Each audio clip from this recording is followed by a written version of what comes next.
This episode of the Better 2 podcast is brought to you by Kitty Mystic and DM Needham, author of the Better 2 Burnout series.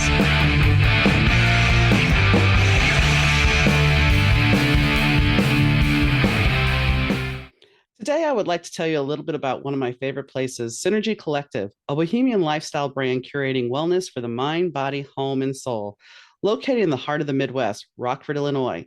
Inside the storefront and online, you'll find a beautiful selection of crystals and metaphysical tools, boho apparel and accessories, sustainable home and beauty items, books, candles, and other unique gifts. They also offer a variety of community events, classes, and workshops in their Rockford location, including some select classes that are taught by me. So I invite you to explore the collective at www.shopsynergycollective.com and use code BETTER215 at checkout for 15% off your first online purchase. Welcome to the Better 2 podcast with DM Needham. I'm your host, Donna. Today, I have the pleasure of sitting down with my guest, Richard Sparks. He is an author, a television writer, a lyricist, and so much more. We are talking to him on a nice evening in London. So he was talking to us a little bit about the full moon, how beautiful it was. But the conversation isn't just about London or the full moon. It's about his career. It's about the books that he's got coming out and the series of New Rock, New Roll. And the thing is, I think if you're a creative and you get to listen to the stories and the people that he's talked to and worked with, it's a pretty wild ride. So tune in. Hey, Donna from the Better 2 podcast here. If you've listened to my show, you know that it always sounds great. That's thanks to the guys at Third Ear Audio Productions. Third Ear Audio helps podcasters, broadcasters, musicians, and business owners get their important messages out to their audience. Rich and the Third Ear Audio team are easy to work with. They're efficient and understand that your message is important to you. With quick turnaround and the true caring of your needs, Third Ear Audio is your go-to for any audio message. Reach out to Third Ear Audio at 312-388-5596. Rich and his team will deliver for you. That's 312-388-5596, or you could email them at info@thirdearaudio.com or visit them on the web at www.thirdearaudio.com. Hi, Richard. How are you doing? I'm Donna. Very well, thank you. Good. And you are coming to me from London, correct? I'm in London, yes, at the moment. Yeah. And you were saying before we got on air, he was talking about how beautiful the full moon is. And yes, we're about to have a full moon and things get a little crazy around those times. I can see it right out of the window there. It's just, she's shining down on me. So nice. Yeah. So nice. So let's talk a little bit. You have a long storied career as a writer, but the high adventure spice with low comedy, inspired by your love of online role-playing games, the New Rock, New Roll series is your first foray into actual fiction, correct? It's my first foray into fiction, fantasy fiction. I've always regarded writing fiction as the highest form of writing. I was actually having lunch today with a producer who's bought the film rights and talking about it, because I'm quite an experienced scriptwriter. And I was, saying that film is a director's medium and stage is an actor's medium, and opera, I've written libretti, is a singer's medium and a composer's medium. Narrative is the writer's medium. That's just you and the reader, and of course the editor. Right. And we'll get on to my editor later because she's brilliant. It is, you're telling a story as well as showing it. In show business, you're always showing it. If somebody is telling you a story from the stage, that's a lecture.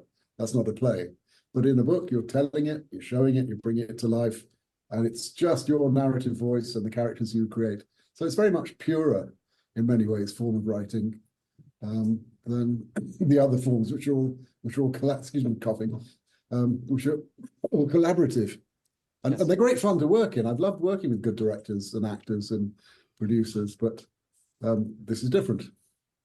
So when did you first get into writing as far as a career? When did you decide that I'm going to be a writer, whether it be I know you were in British television, as well as you've done some movies and stuff. So what made you decide that I want to be a writer?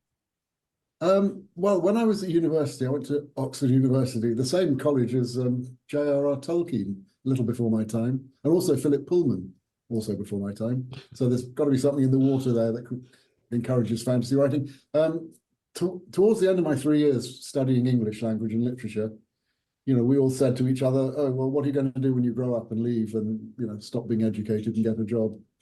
And I remember I said, "I'm going to be a writer. I'm going to write." And people say, "What, you?" Really? Because I'd written comedy shows at university, and they were done at the Edinburgh Festival, and we had one of our contemporaries went on to become a big TV star here, alas, no longer with us, Mel Smith. Do you remember the film The Princess Bride? Yes, I do. Film with Rob Reiner. Well, he Yes. played the man with albinism in that with the long hair. He was a great friend of mine. Nice. So I was writing all these things, but for some reason, no. Oh, you're going to do it seriously, are you? I did. I got a job in Welsh television for a couple of years, and they were very good to me. I got to actually write some scripts, which I wasn't. I was hired to do continuity, but one of the producers said, "Oh, you write scripts. Do you want to have some?" And I said, "Yes. Get some credits." And I left that after 2 years because I just wanted to write. And some years I succeeded, and other years I was being very polite to the bank manager. Well, and that's the thing about being a writer, or even you can even take it out of just writing, being in the entertainment industry, period. I worked on a small TV production, and I often joke that it was the best summer job I had because we produced 6 episodes, and it was a thing of, how do I say this? When we worked, I was working 24/7 basically. I slept when I could because I had so many hats in this low budget production. But the thing is, when it was done, it was done. The money was gone. There was nothing left to do. So it's like, if you can get the work in the entertainment industry, do it. But That's completely true. But the converse of that is when the work dries up, now's your chance to do the good work. Yeah. When you're not getting I've done some mediocre work and some good work and some turkeys. And the turkeys, however hard you do your best, you're paid to try and write the script and work with people, and you do the best you can. But when you get a chance to go and do, oh, hello, dear. What's it? Sorry, I heard you coughing. Oh, my Thank wife you. is having coughing. Thank you. It's honey and ginger. Honey and ginger. Wow. Nice. So when you're not being paid, that's the time to really do the good work. The whole idea of you're not a professional writer unless you're being paid is absolute rubbish. Yeah. If you're going to be a writer, write. However easy or however ill paid, write. Well, I think that's the biggest thing that, a lot of people will contend with. Well, when do I say I'm an author? If you've sat down at your computer and you have a story or your typewriter or a notebook, and you have an idea in your head and where these characters are going to go, you're an author. I mean, Yeah, completely. But there's such that stigma of, well, I can't say I'm an author until I've actually published. This is where you start. Mhm. I completely had that. And I have a friend who's a composer. He wouldn't compose unless he was paid. So he went into academic. He's a very good teacher, professor, did very well. But you've got to take the opportunities to do your art and love it and not put it behind the money. That's not what validates you. What validates you is doing good work. And sometimes the best work you do loses money. Right. But you learn stuff and you work with great people. And it's, maybe an amateur, not an amateur, like going to the Edinburgh Festival is expensive. But my goodness, you're surrounded by really high quality work. And, if you can swim rather than sink up there, you've learned something, you've achieved something. And nobody else is going to do it for you. So there's no point in sitting around waiting to be discovered in Schwab's store like Lana Turner and saying, "Oh, you're going to be a movie star. Come with me." It very rarely happens. You've got to push your way in. Well, and one of the things I think people miss out on because they're looking at such the financial aspect of it is when you're writing and you tell your story and you finally put your story out there, it can be rewarding just knowing the feedback from some stranger that you made them emotionally connect to something that you created and gave birth to. It may never make a penny, but knowing the satisfaction of connecting with somebody on a different level can be so fulfilling. I've had this It's absolutely amazing. And the what you first of all tell yourself is the only thing that matters is doing the good work, getting the work right.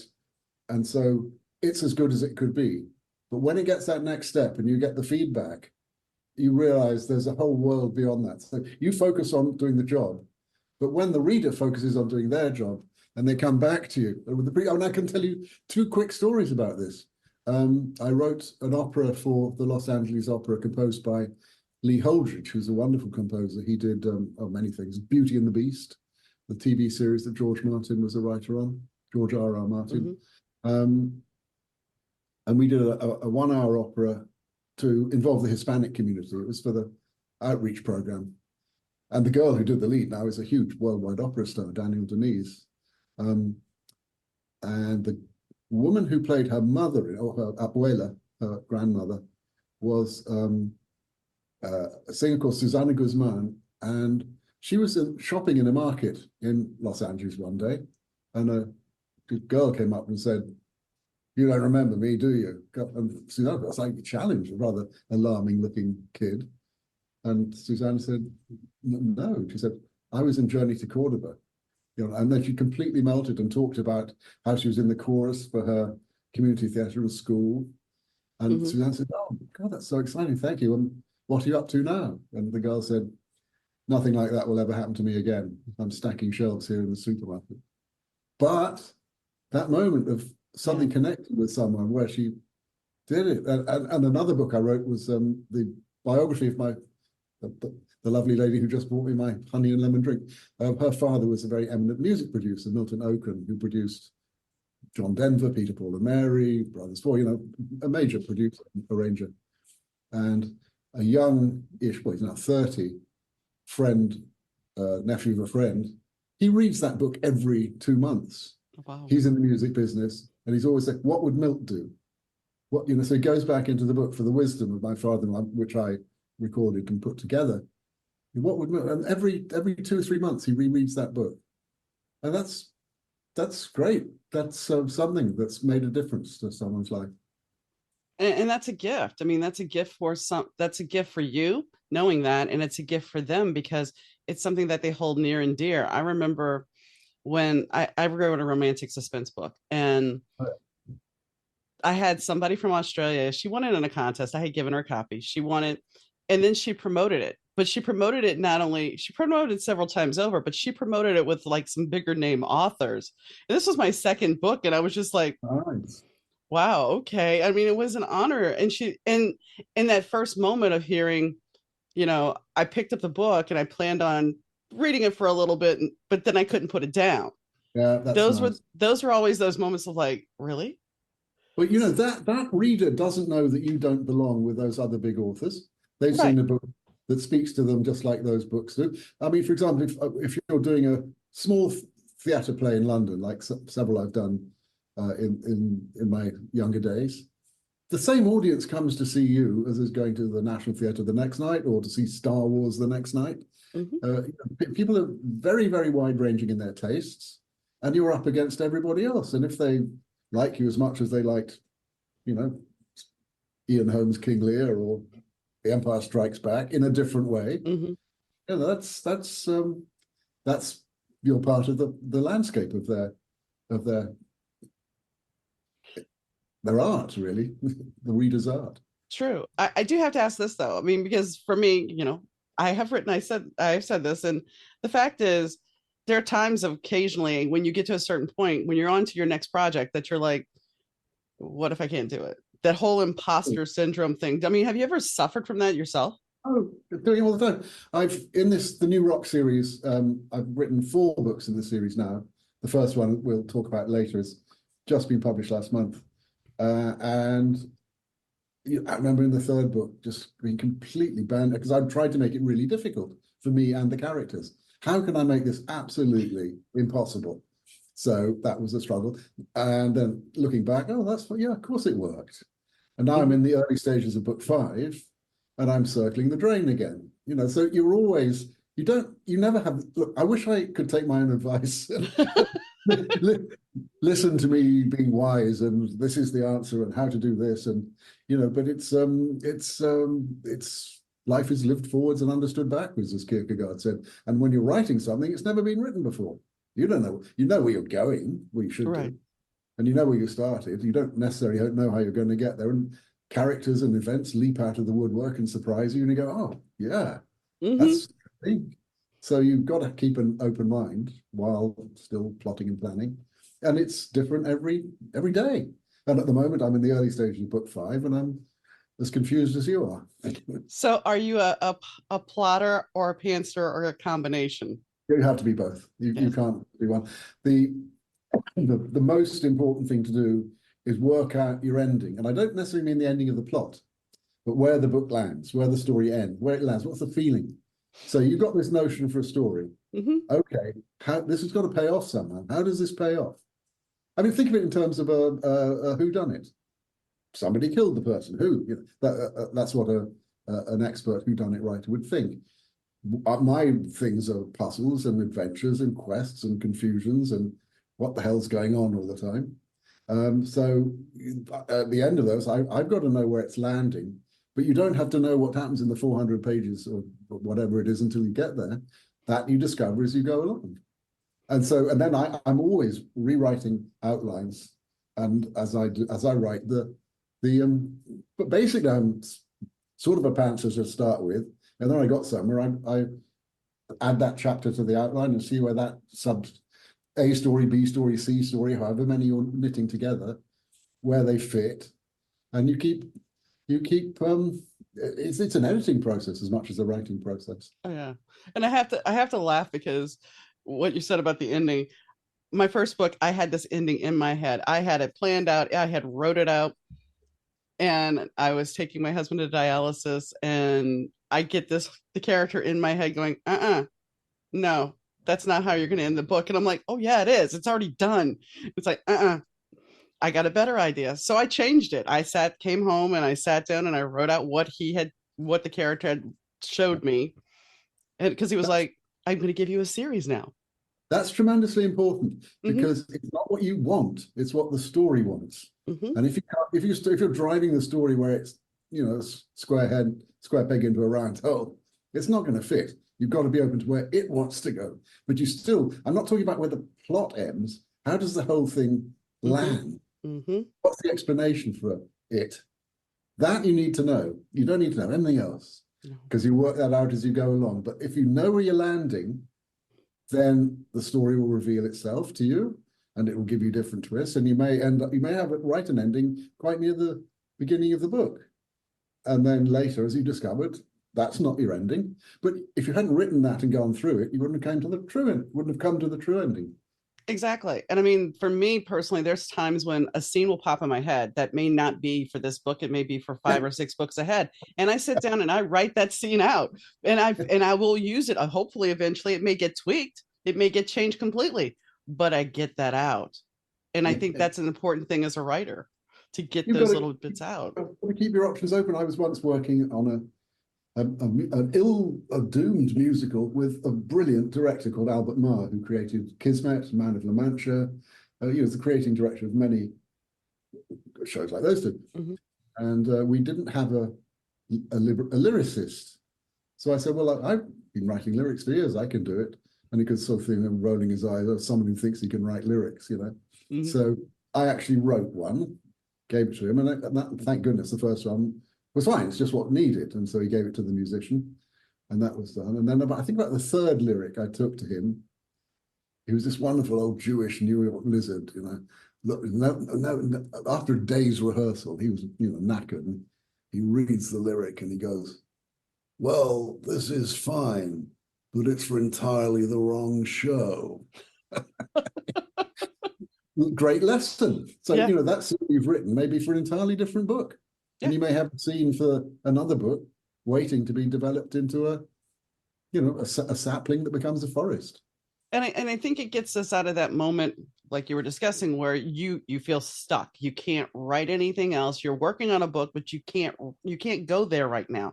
So you need to distract yourself. I remember I started creating, it was back in the end of 2020. It's 2 books out, or beginning of 2020. And I had 2 books out, and I'm like, I'm stuck. I'm stuck. So I started creating character Bibles because being the TV background, I Yeah, decided, let me make Bibles for my characters. So I did. I gave them their backstory, I gave them everything. And lo and behold, if a character that I had not done anything with decided that he wanted to be a main character in my book, and he was just a little side character in one, I ended up writing 82,000 words in the next month.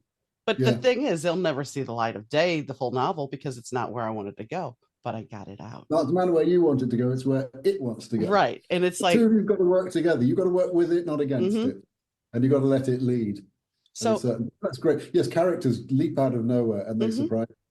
That's the nice thing about writing a series is that I've been able to, go back to characters in book one and they're major part of the fun in book three or book four or whatever, and they're familiar to the readers by then. well, Yeah. tell us about your series. Well, it just fell out of the sky with one morning in the 1st of June, and it just hit me on the head like an anvil falling onto Wile E. Coyote. It was just extraordinary because as I said, I'd been playing multiplayer role-playing games, sometimes, with 24 people in my earphones all over the world, and we're going to attack other factions of 24 other real people in player versus player, and either we win or we get wiped, as they say. And so I was just thinking, what would it really be like to be as a heroic battle mage, who could cast spells and heal his companions? And what would it really be like to be that guy in a world like in a world like that? Not in a game, but in that kind of a world. And well, there's only one way to find out, and that was to write it. It was just so obvious. So we start off with the idea of 3 people. The only one we know is a retired English school teacher, a bit like me or my father, who's discovered his love of gaming in his retirement and just spends all day online with his best mates all over the world, one of whom is an Asian American sword dancing girl who's the DPS damage, dual sword wielding, deadly, fast as the wind, hits like a hurricane. And the other one is an Australian orc. So he's a massive great brute with a battle axe. So they're his 2 best friends. They're unstoppable. They win the world championship of sword and sorcery online live with tens of millions of people watching. And the next thing he knows, he's being whizzed off and dragged away and find himself standing on a hillside with a crappy sword and a shield in the middle of nowhere going, what the actual F? What's going on? And there's no sign of the others. So he's got and you can hear wolves out and getting closer. So the first job is to survive and then find out where he is and eventually what happened and why. And it's all explained. There's a reason. It's all explained in with him.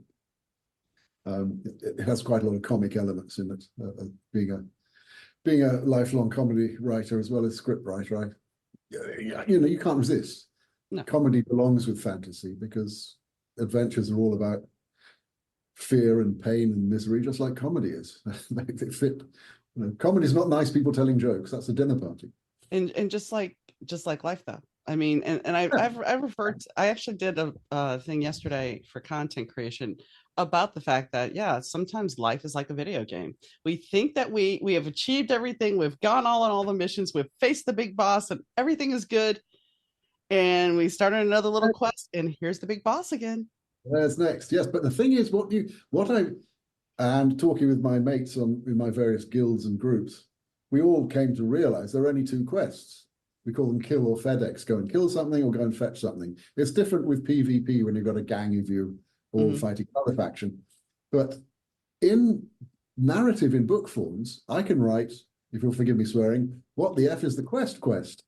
You can curse. The guy's going, what is happening here? It's not, there's no quest giver. I mean, I'm stuck in this medieval sword and sorcery. I don't even know if there's any magic here. And I've got a sword. I was a battle mage. What's going on?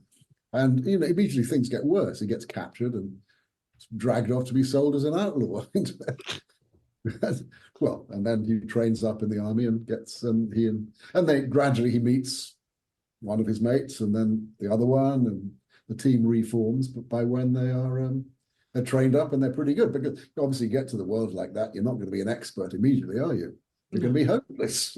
Just because you were good at mapping a keyboard Doesn't mean you're going to be able to actually do a real sword. What the hell do I do with this thing? It's like my daughters, they would watch ice skating. They would watch ice skating when they were little, and they would like, oh, and we went to an ice skating show, see Chris Yamaguchi and everything, and they were all thrilled. And they're like, they would go out in the backyard and act like they were on ice skates and do the jumps and everything.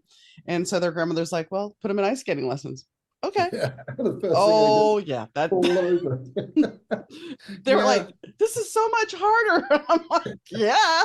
Yeah, it's absolutely. Which is why, I mean, this is my editor, who's brilliant. She was the one who said, "Look, you've got to make it harder. They can't immediately get good." Well, they weren't. They didn't. But it's got to be every time they slightly improve. It's got to be a struggle. It's not. You know, of course, it all comes back eventually. Otherwise, they wouldn't be very good heroes. But it's got to be a learning process in that world. In your bio, it says Rowan Atkinson performed his schoolmaster sketch in John Cleese's The Secret Policeman's Ball. What part of that did you have to handle? Well, Rowan came to Oxford University the year I left. He was a mature student from Newcastle, studying electrical engineering, I believe. So my friend Peter Wilson and I did 2 more shows at the Edinburgh Festival after we left as a double act. I wrote them basically, and Peter was the funny one. And they were fun. There was my vacation, to my 2 weeks of vacation of the year. And in one year, the current Oxford Student Review came to support us. They came to see our first show and were great. And that's where I met Richard Curtis and who else? Helen Atkinson Wood, I think, and maybe Angus Dayton. Well, I met them all eventually. And Rowan was there. And then a couple of days later, we went to see their show. And Rowan did this extraordinary sketch. He came with his hair out and a piece of paper in his hand and tried to give a bit of torn paper to the audience. He'd go walking around going, blah, blah, blah, doing Rowan faces. Which, I mean, he's so invested in what he does. And my friend and I just turned to each other. We just did, what are we seeing? It was so much the real thing. And the audience didn't really know whether to laugh, what was going on. So he was already by that time he's the new Peter Sellers as a student. And he actually had I think, a more distinguished career than Peter Sellers is, because the variety of what Rowan has done has been extraordinary. So the Peter Wilson, my scene partner, and Rowan were asked to do a small stage show at Hampstead Theatre. This was like 1970, what, 8? For which I was one of the writers, and so was Richard Curtis, and the director was Michael Rudman, and Peter Wilson's then wife was the third leg on the stool. And it was, it had some really sour reviews. Very unfunny show at Hampstead, but it was a very prestigious theatre, and some bits were good, and clearly Rowan was making waves. And one day I thought, I can't just write for my friend and his wife. I've got to write something for the new guy. That's what I never think in the morning. So I woke up and I started writing a list of silly names, and then I thought, well, this is promising. Let's add it. There should be a sketch at the end of this. So there was. Then I've got it. Look, I've actually got it here. This is the original manuscript of it, which I was showing someone today. Nice. All the way from 1978 with all the crossings out. And so then I typed it up. I don't have the typescript because I gave it to Rowan that morning in rehearsals. And I gave it to him. I said, here, this is for you. And he was all looked at me and went, and it wandered off. And I thought, well, at least he didn't tell me it was crap. At least he told, good, it's delivered over to him now. Yeah, so anyway, and the first time Rowan did it in rehearsal, I mean, extraordinary. He was in an empty room with just the director and me. And he just ate it completely alive. He populated the room with non-existent schoolboys and worked off each of them. And so when he did it, it was, it really worked. And then a year later, I'd been sent off to New Zealand to do a TV series, which bought me a house. That was great. So I came back in the spring, the summer, and Rowan called me up and said, John Cleese just telephoned. He wants me to be in his new charity show, and can I do the schoolmaster? It's all go here, isn't it? Sorry. That's okay. So I said, yes, we can.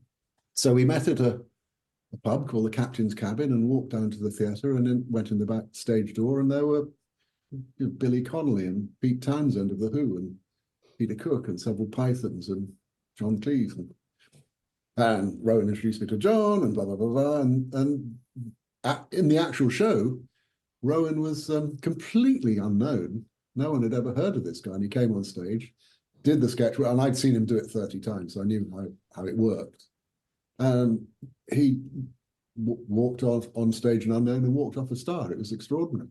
Got a great ovation, just absolutely owned the room. And I discovered years later that Roger Grafe, who directed it, fought tooth and nail to keep Rowan in it because it was like a 4 or 5 hour show for the BBC, and they wanted to cut it down to a manageable length. And they said, we can't have this unknown guy in it. And Roger said, it's the best thing in it. You've got to keep that. It's the next generation. This is we can't just have the old Pythons. Yeah. It's next. So thank you to Roger for doing that, and obviously thank you to Rowan for being so brilliant.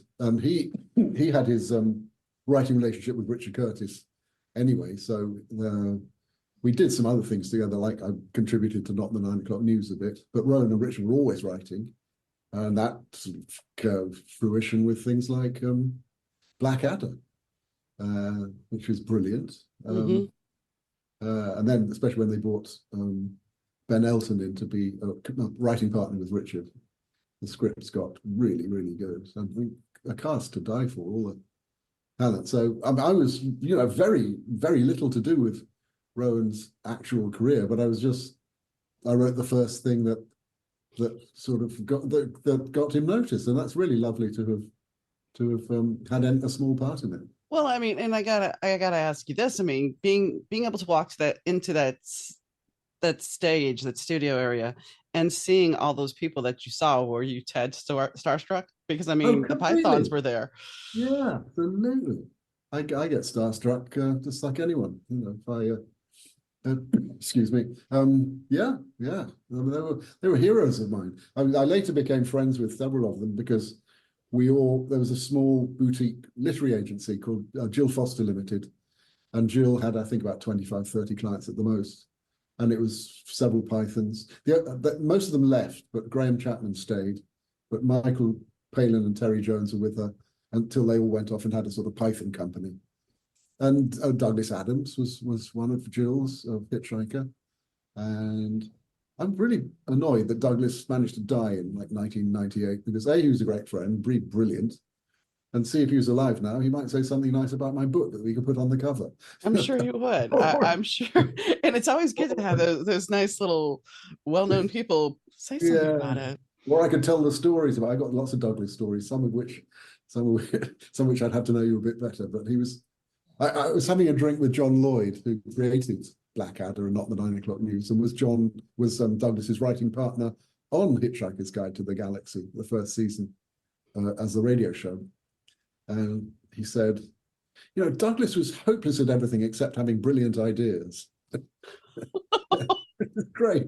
And they were roommates. They were, they lived together, wrote together. And so, I mean, Douglas, he was brilliant, but he quite often really didn't like writing. And one time his publisher summoned him to a hotel out of, come on down for lunch or something, way outside London. And when he got there, he locked him in the room and said, right, you're not coming out till you finish the book, which was 2 years late. Oh. I mean, these stories have all been exaggerated by whichever one of us is telling it. Oh, yeah. It's sort of there's more than a kernel of truth in it. Yeah. Well, isn't that always the case? Yeah, he was brilliant. Much missed. He married a great friend of mine. He was at Cambridge and I was at Oxford, and Jane Belson, his wife, was in my year at Oxford doing English. So, we were in the same classes and had the same friends. And she's also no longer with us, but yeah. I wanted to touch on, because we were talking about the idols too, that your lyrics that you had written, you had Dom DeLuise, which I know some people don't know. I mean, it's kind of hard for me to fathom that when I would say Don DeLuise, that there's a group of people that don't know who he is, but I'm sure there are because people don't know 80s music groups sometimes now. Right. So, but Eric Idle, Vanessa Williams, how did that all come about for you in your career? Excuse me. Basically through my relationship with Lee Holdridge, the composer, he got asked to compose a full Oscar score for an animated film called The Secret of Nim 2, which was a sequel, and not a very good one, to The Secret of Nim. And the MGM who produced it, MGM animation department, they thought they wanted a whole Oscar score so they get nominated as best song. And so Lee asked me to, because I write his lyrics, he asked me to write the songs. And one of them, Eric playing the bad mouse, he did a song that, well, he's tempting his brother to come and be evil. So I did a rip-off of Nancy Reagan's Just Say No motif. It's called Just Say Yes. Say, come along, we can rule the world together. So that's up on YouTube. Eric was delightful and gave it 110%. Let's see. Don DeLuise was one of the other singers in that film. Vanessa Williams was something with Placido Domingo's Christmas show in Vienna, early 2005 or something like that. A composer called George Calandrelli had a song and sent it to me for some words. And he and Domingo and Vanessa did it as the encore number at the end of the show with the Viennese Philharmonic Orchestra. Nice. Who were pretty good. Nice. Domingo's, extraordinary talent. So you wrote nonfiction books, Diary of a Mad Poker Player. Were you a mad poker player at one point? Well, yeah, this was the poker boom in the early 2000s when Chris Moneymaker won a seat in the World Series of Poker main event and then went on to win the thing. There were lots of schmucks like me who thought, well, if he can do it, so can I. So I wrote a sort of comic, light-hearted adventure through the world of that was then new, which was internet poker. And that went well. The publisher asked me to write a sequel. So the sequel was actually a much better book because in that I'm doing less about me and poker, but I interviewed people who ran a cheating ring, for example. And I interviewed some of the top players in the world, and I got a former world champion to teach me, to coach me. And that year I did win a seat in the World Series of Poker. And that was great. And I played in the main event 3 times. And that leads on to fantasy because my daughter got into fantasy very, very early. And one year I said, I'm playing in the World Series of Poker. You have days off all the time because if you survive one day, you're not playing for the next 2 days. I'll need something to read. What do I do? She said, oh, buy this book, The Game of Thrones. So I said, all right. Went and got that at Barnes and Noble, read the whole lot. Mm-hmm. Not that week. That was the year I came within about 50 places of making some money. Lasted days and got nothing. Anyway, it's great fun. You learned a lot. And because of that, I've now got businesses in Las Vegas, anyway, but that week probably got me back into fantasy as much as anything else did. When I realized, George Martin is such a good writer. And I just thought this is what I really like, this is what I love. Is this kind of what pushed you toward the online role-playing gaming? I think it did. Online poker. There's a bit of a pattern here. Is online poker, fantasy, and then role-playing games coming out. First of all, standalone ones that you play with your own computer, and then the multiplayer, massive ones. I remember listening to my daughter's friends when she was at high school. This was in the 2000s. They were talking about their adventures in World of Warcraft. I thought, that sounds really good fun. I'm probably too old for it. And a few years later, I'm deep in the bowels of all those, Elder Scrolls and Dragon Age and Mass Effect, the outer space games. And they're just great. I often say for older people, if you've still got the yearning for adventure, but you don't have the knees for it anymore, you sit down and do it from the pleasure of from the comfort of your own home. Well, and I think that's the thing when we talked a little bit before we got on camera here about the fact that they put everybody in a box, and if you're too old, you shouldn't be wearing that. You shouldn't be doing that. Why not? I know, but then and that also leads into another fantastic point, which is online, in game, we're all who we want to be. Mhm. Everyone is accepted. You know, you say you're some kind of elf or some kind of this or that or the other. Nobody questions it. You know, you're male, female, orc or unicorn or whatever. That's your avatar. That's your character, and it's all inclusive. And that is really, you know, it's a big issue at the moment, is people being accepted for what they want to be and what they are and what they believe themselves to be. And in game, we're all, this is my main character, this is who I am in game. And it's nice to pretend to be someone else, even though it's, you know, I never really pretend to be anyone but me, but you know what I mean. Well, I mean, as a writer, you know, let's be honest here. As a writer, that's one thing when I was in acting class, I took something that my acting coach told me, and that was to live in the moment. And as a writer, if you're truly writing fiction, you're living in that moment. Oh, absolutely. I was reading an article about this the other day, and it was a sort of lifestyle thing in the London Times, I think, with talking about the flow state and how good that is for you to get into and how to get people in. I've been doing that all my life. When you're writing, you're in a flow state. That's what I never realized that. I mean, I'm really lucky to have had that experience all the time. When you're writing, you're flying. It's like being an actor in a play. And I think people that, you know, that's one thing a lot of people are like, well, I'm not creative. Who told you that, and what made you decide that? And I think that goes back to education, our education system, because we're taught that, well, you didn't. I remember having an art teacher. Okay, I straight up, I've told people this before. I flunked art. How do you flunk art? The only way you flunk art is a personality conflict. So I had a teacher. I went to an all-girl Catholic high school. I had a teacher who saw my little still life. She came over. She says, "That's not right." So she sketches over, and I go back and I sketch. And art is your perception, is it not? Yes. So. But, I mean, yes, with the caveat, if she's trying to teach you helpful technique, she is. That's part of it. But on the other hand, you are completely right. She is. It's how you see the world. So she does this about 6 or 7 times. She comes back over, and she at this point, I am just like, okay, she really wants me to. So what I did, being the smart ass that I am, I traced over exactly what she did. Traced it over perfectly. Right. She comes back over and she looks at me and she goes, "That's not right." And I looked at her and I said, "Well, that was what you drew and I traced over it."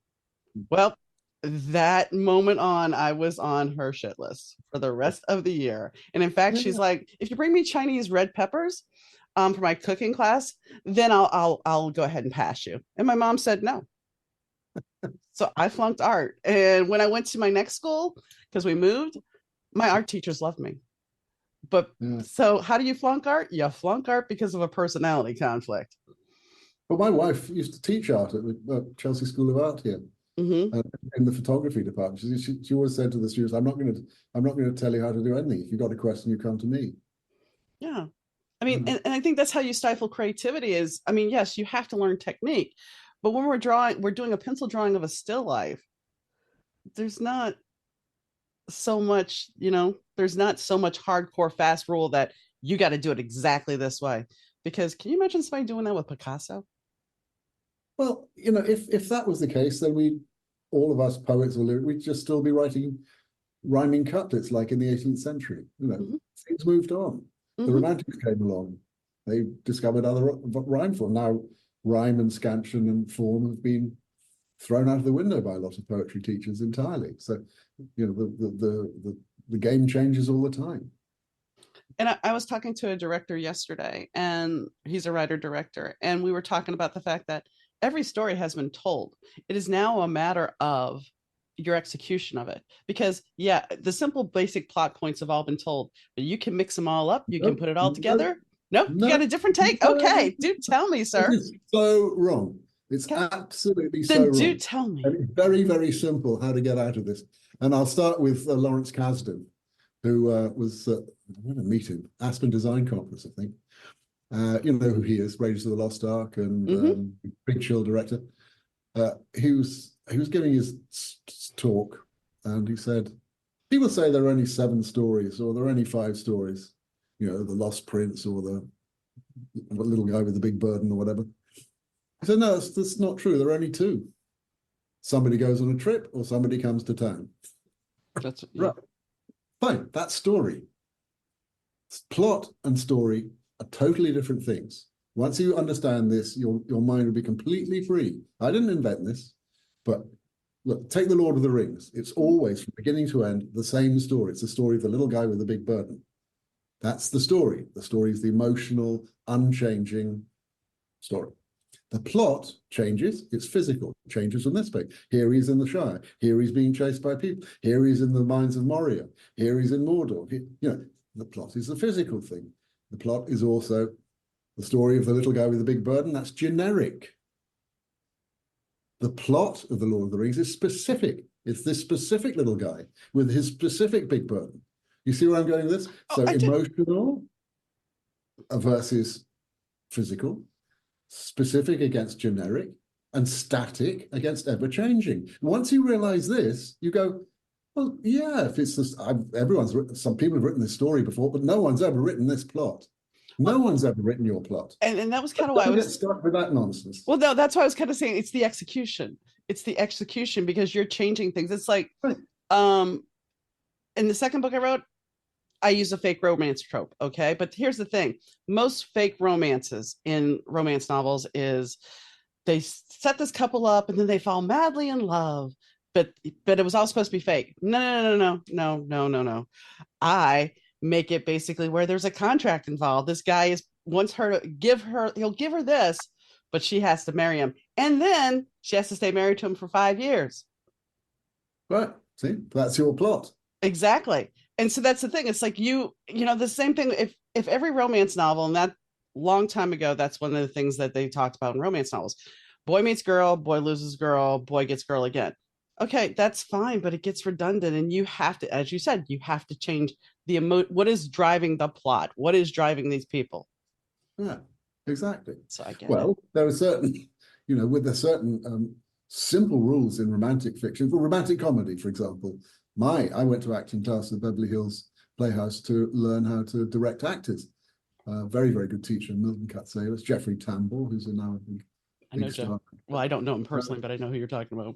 Very, very good teachers and really helpful education for a director. Where am I going with this? We're talking about romantic writing. Yeah, okay, Milton, thank you.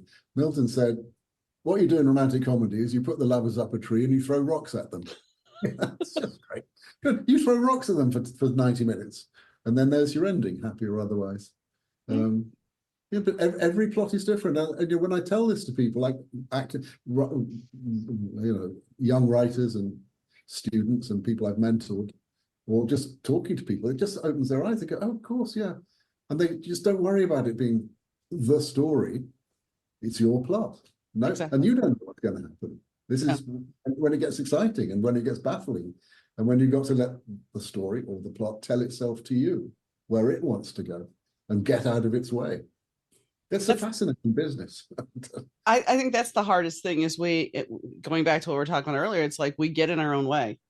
Yes. Because we want, and there's 2 schools here, because there's the part where you're trying to create the story, but then there's the part where you've finished writing the story, you've had it edited, and you're reviewing it, and you're going, well, wait a second, is it really ready to go? I have a box over on the other side of my desk that contains a 30-year novel. I joke about it. And when I've been writing my other books, my friends are like, well, don't throw away the scenes that you haven't used. I'm like, I got a box over here that I will borrow stuff from if I need to. Yeah. Because I mean, sometimes it's the overpainting. It's anything for a creative that we don't want to send it out into the world because it's not perfect. Well, perfection is the enemy of art, especially in acting. Don't try and be perfect in acting. Just try and be real. Just let the scene tell itself. No, perfection really is a killer. What you're after is life, and life isn't perfect.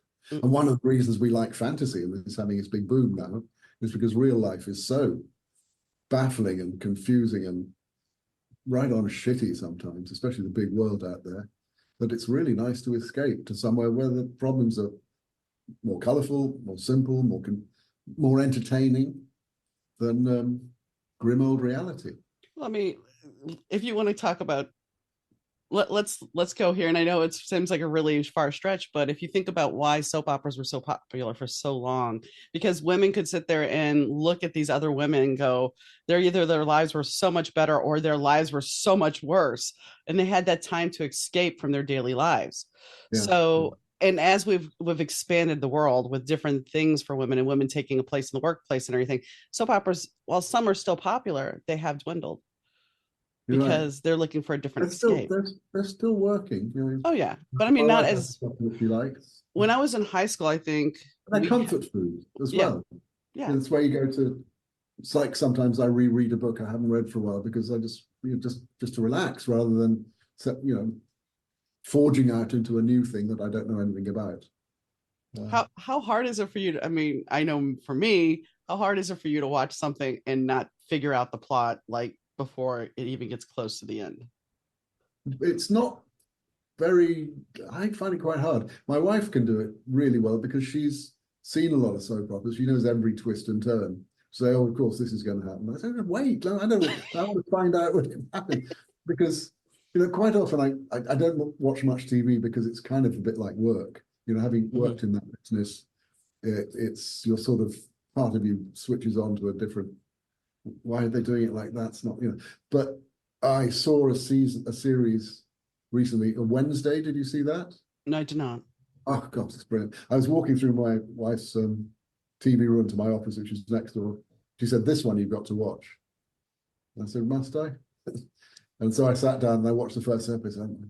God, I was just blown away by the quality of the writing, which is the people who are writing now in their 20s and 30s have had a lifetime's education watching great television. They're masters by the time they hit the business. And we didn't have that when we were growing up. We were learning a bit, but we were encouraged to go off and have a life and then write about it.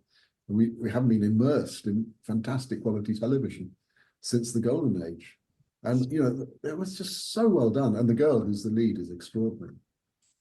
And they subverted all the tropes, all the obvious things were twisted nicely. And it was very benign. I don't like horror. I'm not a horror fan, but gothic comic horror like The Addams Family, that really floats my boat. That's lovely. And Tim Burton, I mean, what more could you want? Tim Burton's brilliant. I can't wait till the next season. I just finished Barry, which is on Max or HBO, whichever you want to call it. But it was a different show. It was about a hitman who decides he wants to be an actor. Oh right, yes, I've read about that. Is it good? It was. I enjoyed it. Henry Winkler, because I grew up with Henry Winkler being the Fonz. So seeing him as this older gentleman, as this acting teacher who is so egocentric. Oh yeah. Oh, that's the one I've heard about. Yeah. I'm working with a producer in LA at the moment who knows Winkler very well. Says he's everyone adores him in real life. It was done really, really well. The guy who plays NoHo Hank, I mean, there's different little bits and it's odd. And there's moments where you're like, what am I watching? And there is some blood, I will say that, but it was amusing. And it got a lot of Emmy noms too, from what I saw. Good. But I'm like you, when it comes to horror, I am not a horror fan. If you give me something like Zombieland that has humor with my horror, then I can, or Shaun of the Dead, I can watch that, but otherwise. But that is, get back to my book, but it's so interesting to me that it was absolutely natural that comedy kept cropping up, that things go terribly wrong, there are disasters and misunderstandings, and that is like Shaun of the Dead. There's comedy in it because I mean, Hitchcock used to do this. He'd scare you, then make you laugh. If you just keep scaring people, you get the law of diminishing returns. It stops being scary. If you make them laugh and relax them and then scare them, Hitchcock is the master of that. So it's a very natural fit that a bizarre new world should have a lot of bizarre new things in it. Definitely. And so I like that comparison with Shaun of the Dead. That's good fun, yeah. I mean, when you look at life, sometimes even through our worst moments, if we can turn around and find humor in them, Yes, yeah. it makes it more manageable. What did I read recently? Oh, yes, Nigella Lawson, the English cook, writer, very talented. Her husband died some years ago, and she got a condolence letter from Harold Pinter, one of my great heroes, fantastic writer, playwright, and film writer as well. And it read something like this: Dear Nigella, I was so sorry to read about your loss. I understand that your husband saw one of my plays 2 nights before he died and that he really enjoyed it. And she and her friends were just sort of reading this and weeping with laughter. It's a well-meaning condolence letter that's all about him. Well, when my grandmother passed, because I was my mom had already passed, so I was taking care of my grandma. When my grandmother passed, she wanted me to donate something to organ donation. I was like, okay. So I'm in the middle of my grief. My grandmother was 76 years old, and they're asking me questions like, so did your grandmother ever sell her body for drugs? Did your grandmother ever sell her body for sex? And I'm sitting there with the visual of my grandmother with a cane on the corner trying to pick up somebody. And I start laughing and I'm just like, thank you. And she's like, what? I said, you made me laugh. In the moment of grief, you made me laugh because here I am trying to see my grandmother doing this. So I'm like, I rest your case. Comedy crops up in all the weirdest places, and thank God for it. And where would we be without? Apparently, laughter is a lot older than language. Really? I think it was Jimmy Carr or some comedian like that. I was watching podcasts with him, and it's long before we could communicate with words. We used the laughter was a part of our communication skills, which is actually kind of interesting. It is. Not many other species have it that I know. Well, hyenas, but they don't count. Well, there's a bird that sounds like it's always laughing. Oh, the kookaburra, yeah. Yeah. But it probably means something completely different to them. Like, true. True. Yeah. So what is your next project? I know you just released the first book. When is the next book coming out in the series? Next book, I think, comes out in November 2024, according to the publisher. I'll be seeing him there's a convention coming up in Boston in a couple of weeks, Bosco, which is I'm looking forward to very much. I've written the film script. I was having lunch with the producer today, which doesn't mean anything until it happens. But basically, he's bought the rights and likes it. And is trying to get it off the ground, and early stages. I'm still writing book 5 in the series. I've also got a television series that's talking of zombies. That's risen from the grave, rather. Something that I wrote a few years ago for one producer, and a showrunner's come in and really likes it. So it's looking that might happen. I mean, I've written all the script for it. Nice. So now I'll bring in other writers to update what I did before, and that can be fun. It's always nice to be in production. Well, but again, it's all what you do as a writer is you just keep writing. And we're lucky that we're not like actors where we need a soundstage, or we need a theatre, or we need a script. All you need is a computer, a piece of paper, and a pencil, and you can do your art. So in a way, we're very lucky. But we are, of course, one stage removed from when we go into production. Even though I'll be part of the production team on this, you take a back seat, and it becomes the director's room. It becomes the actor's property.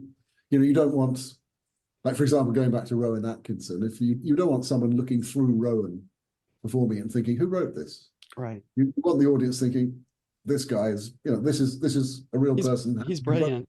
You don't need to see, where did the words come from? That would be distracting. So that's part of the fun of being a writer, is handing it off to someone else. Sure. So that'd be nice if that happens. Otherwise, I'm just gonna.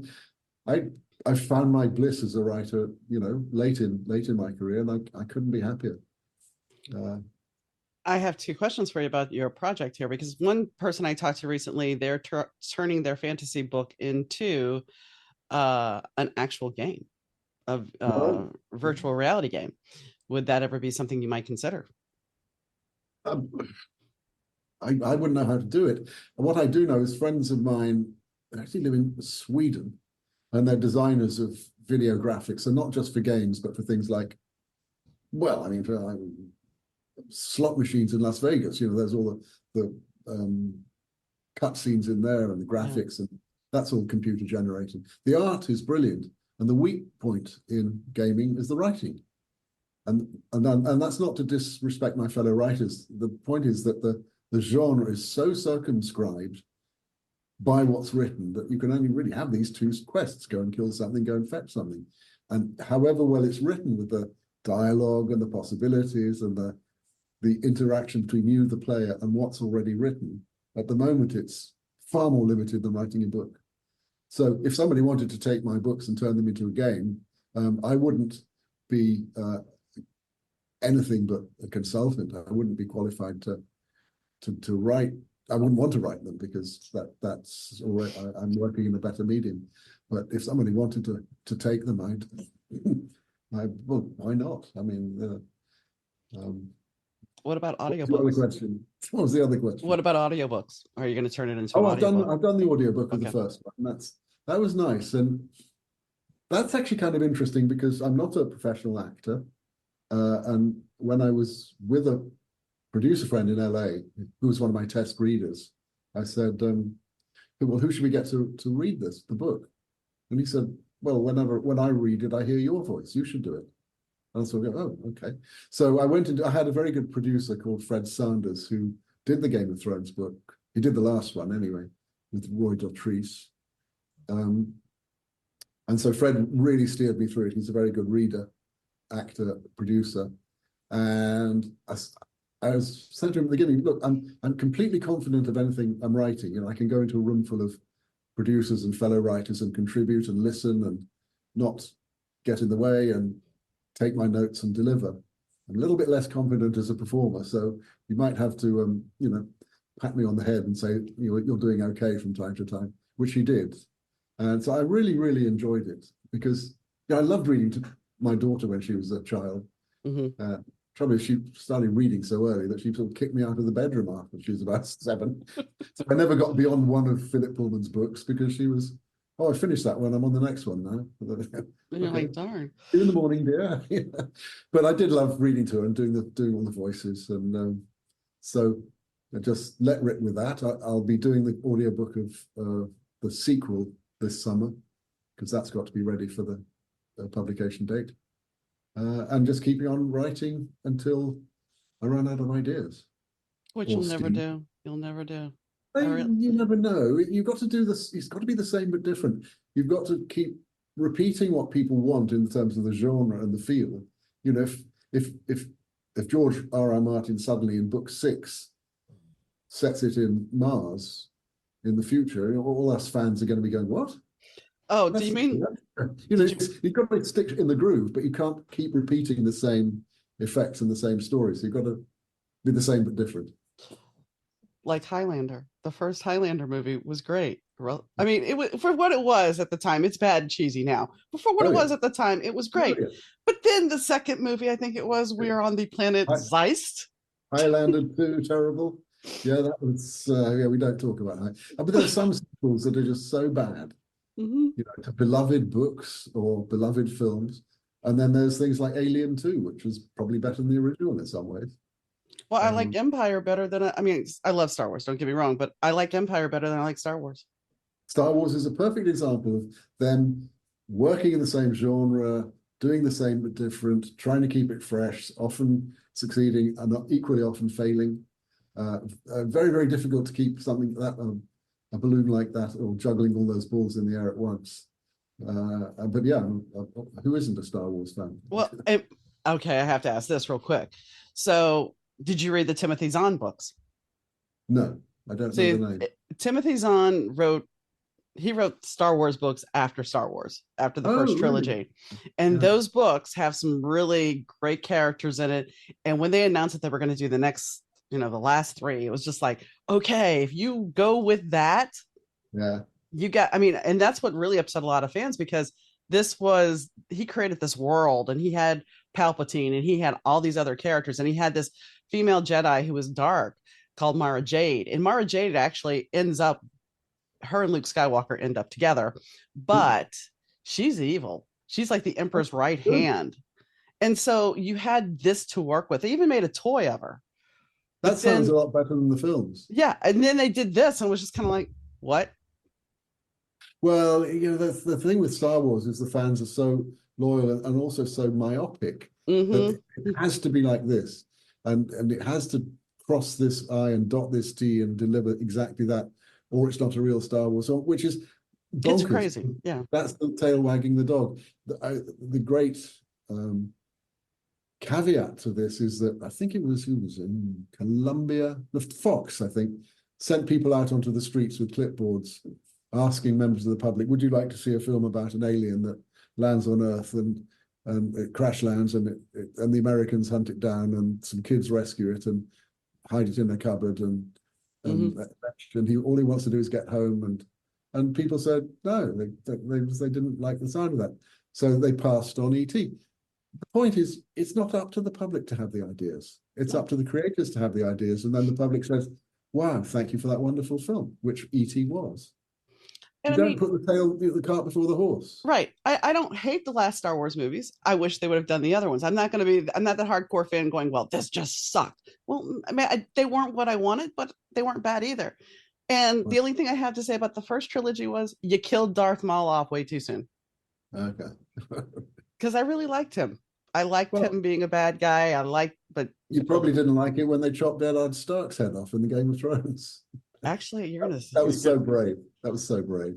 I never have watched Game of Thrones. Well, I was terrified because I thought, oh, they're going to ruin this. You know, the legend of George Martin is that he, after Beauty and the Beast, he said, I'm fed up with Hollywood. I'm going to leave. I'm going to go and write something that's so big nobody will ever film it. And look what happens.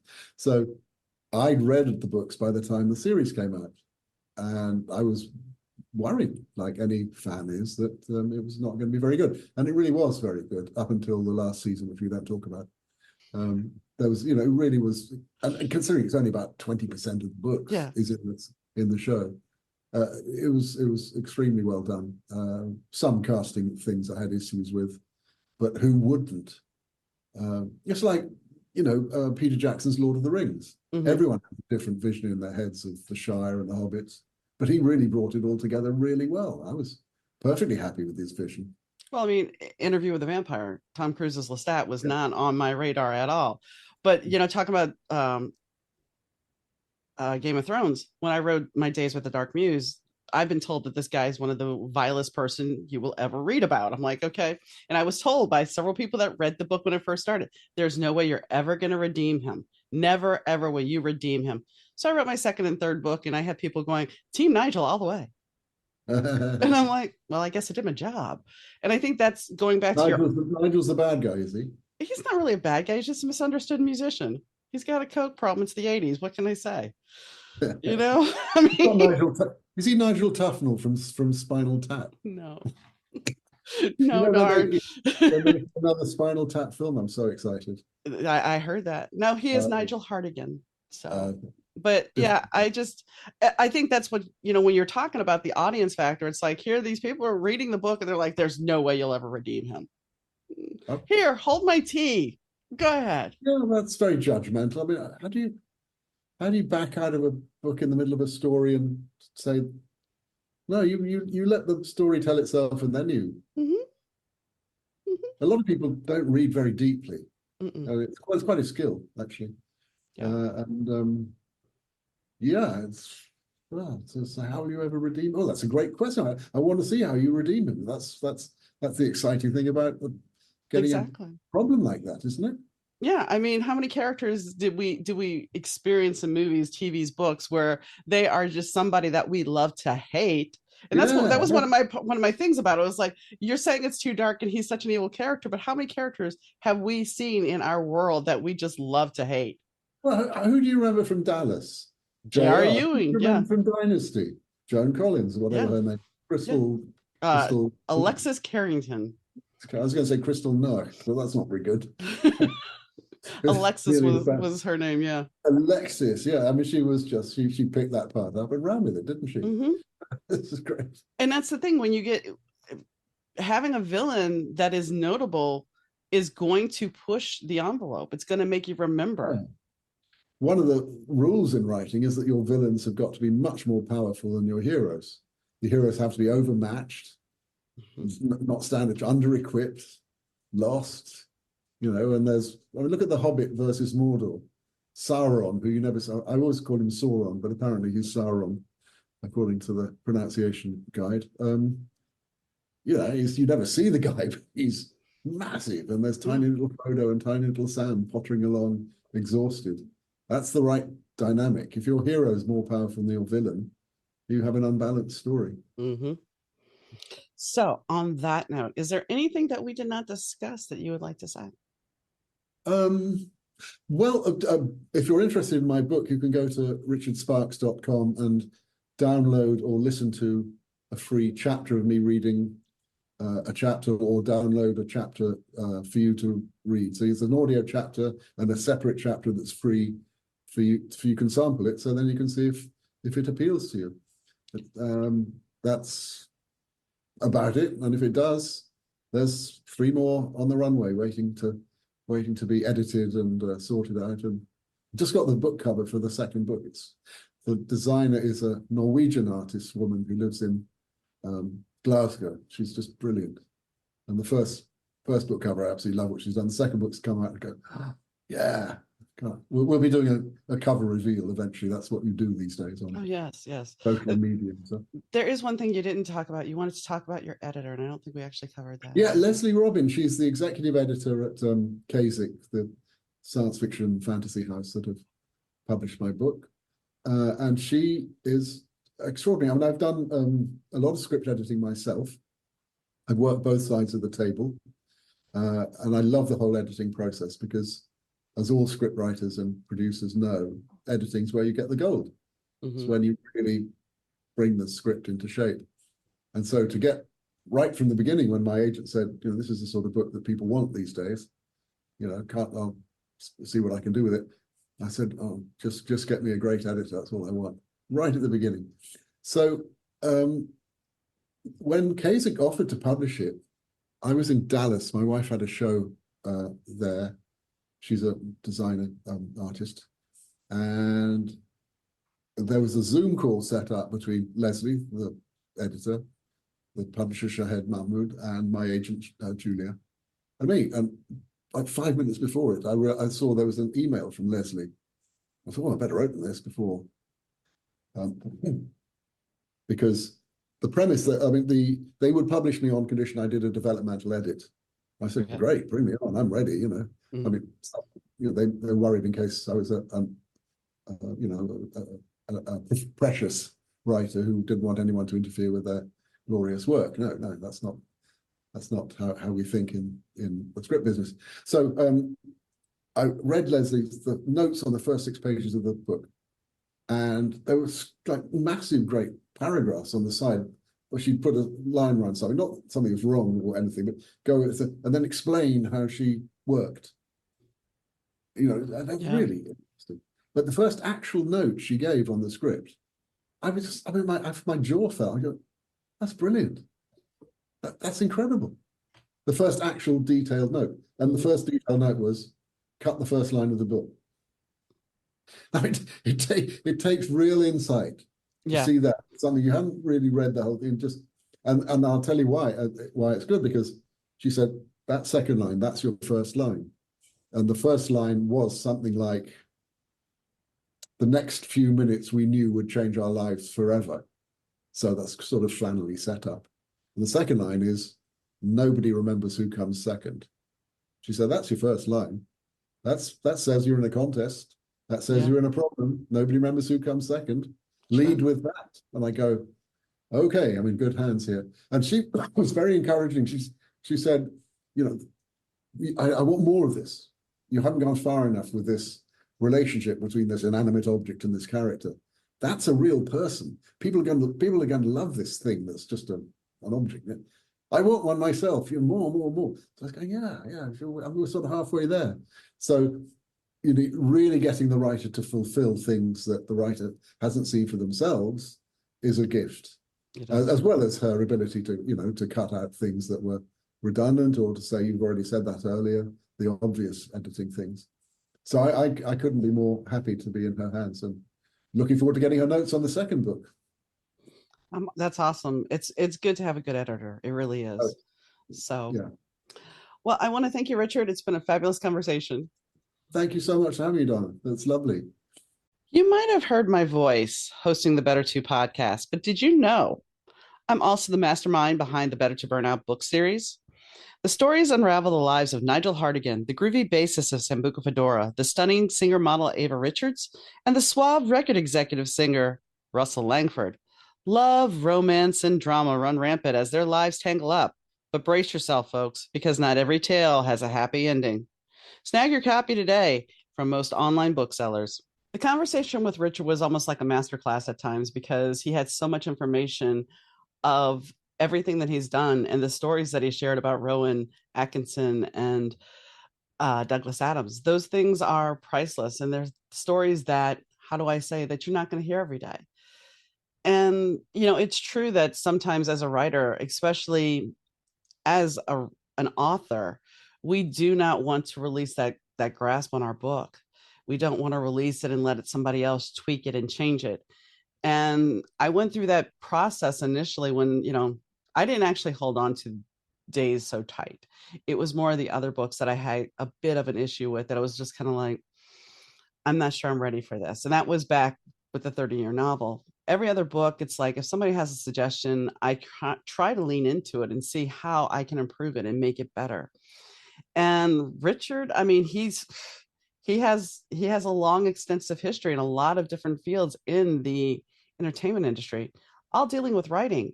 And that's the aspect. We can't look at just, you are a writer and you write this. It goes back to, once again, don't put yourself in a box. Don't put yourself, as we were talking about role-playing games, you are what you say you are. You create this. If you're an orc, you're an orc. If you're a unicorn, you're a unicorn. People see you as that, where don't pigeonhole yourself. It's like when I left my job, as an insurance supervisor, claim supervisor, I had to go through this whole process of losing that identity. And we look so many times outside of ourselves about our identity. I am this, I am that, I am married, I am single, I am divorced, I am widowed, I am this religion, I am this race. And it's like, guess what? I'm me. And granted, maybe all those things make up me. Maybe they're a part of me. But as I was talking to somebody recently about the fact that, well, how long after I'm divorced do I become single again? And, when am I no longer a widow? I'm single. I've been a widow for 4 years, but when do I become single again? Or am I always going to be a widow for the rest of my life? And I mean, it's ridiculous, because that doesn't make me who I am. Sure, I went through that loss, just like if you went through a divorce, you went through that loss, and that may have changed you, but it should not change your label. It shouldn't matter. It shouldn't be on my car insurance. It shouldn't be on my medical records, because you're sitting there saying, you went through this, so therefore you get this. It's not necessarily true. And I think we have to look at that as being a writer. When do you become a writer? We talked about that. You become a writer or an author as soon as you start writing. Because if you have a story to tell, you've authored that story and it's your creation. So if you take anything away from what Richard talked about, think about this. Think about all the things that he did. And just like when I wrote Immortal Love, my short story, I went into that project with the fact that I thought to myself, I'm going to do this and I'm going to win that contest, because I put my thought process into making this the best thing I could make and releasing it out into the world, but putting that energy and that manifestation energy into it, that I can do this and this is how the outcome's going to be. So on that note, If you are a writer / author, do what you got to do to create what you need to create. Make the world your oyster and create your own world, because that's what you're doing when you're writing a story. Whether it be a script or a book, you're creating a world. So create the world you want and embrace it, enjoy it. And guess what? It's your escape. And you know what? In you creating that escape, you're creating an escape for somebody else.